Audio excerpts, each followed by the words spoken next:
रखा जा रहा है वो तो नैब ने रखा हुआ है, तो वो किस कानून के तहत उनको जेल में रखा जा रहा है? मासवाए जो लाकानूनियत जो इस वक्त जारी है पूरे मुल्क में, जिसका मुजाहरा रात को भी आपने देखा, जिस तरह से पार्लियामेंट जो कि पाकिस्तान का सुप्रीम इदारा है, इलेक्टेड रिप्रेजेंटेटिव्स का इदारा है, लेकिन इसकी पहली तौहीन इलेक्शन कमीशन ने 8 फरवरी को जाली इलेक्शन करा के की।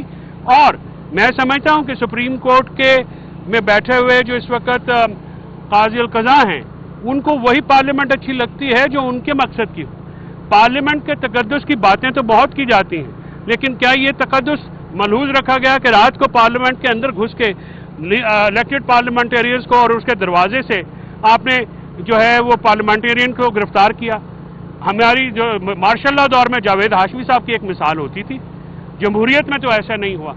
तो साबित ये होता है कि ये हुकूमत जो है ये बिल्कुल आइन और जमहूरियत और कानून की कोई परवाह नहीं है।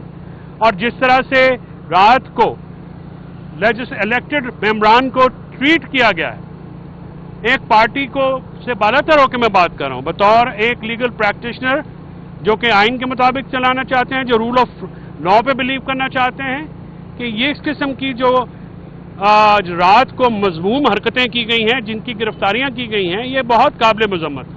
क्या मुल्क आइन के तहत चलेगा? ये मुल्क जो है असेंबली रूल्स के मुताबिक चलेगा? रूल्स अमेंड हुए हैं। ये रूल्स जब डॉक्टर शीरी मजारी का केस था, उस पिटीशन में मैं भी पेश हुआ था, तो नेशनल असेंबली ने रूल अमेंड किए थे। आपको स्पीकर की इजाजत चाहिए होती है। मैं समझता हूं कि स्पीकर साहब का जो किरदार है अपने इदारे को बचाने में, वो काफी शर्मनाक हद तक नाकाम हुए। उनके अलावा जो इस वक्त हुकूमत में है, जिस तरह से फसाइयत बर्पा की गई है, मैं उसकी बहुत मजम्मत करता हूं और आइन और पाकिस्तान में आइन की बहाली का मुतालबा करता हूं। और सुप्रीम कोर्ट से ये मैं उम्मीद रखता हूं और मुतालबा भी करता हूं कि आइन की बहाली के लिए अपना किरदार अदा करें। जो पार्लियामेंट का तकद्दुस पामाल हुआ है, उससे बड़ी बेहुरमती आइन की नहीं हो सकती। आप सिर्फ जो है गुफ्तार के गाजी नहीं बने, बल्कि कुछ करें। इस तरह से आइन जिस तरह से मुअत्तल है पाकिस्तान में, उसका बहाल होना जरूरी है। यहाँ पे जो घरेलू खवातीन जो हैं वो पॉलिटिकल विक्टिमाइजेशन के ऊपर 7-7 महीने से जेल में हैं, उनकी प्री अरेस्ट बेल जो है वो डिक्लाइन की जाती है। कल नैब के जज साहब ने FIA का एडमिन जज बन के बजाय के केस नैब के कहने के बावजूद कि हम हमारी जुरिस्डिक्शन से निकल गया है, आप वापस करते, आपने किस हैसियत में या किस तरह से उसको जो है FIA की तरफ भेजा है? वो ट्रायल जो है वो तो FIA देखेगी। नैब के लॉज और हैं, FIA के लॉज और हैं।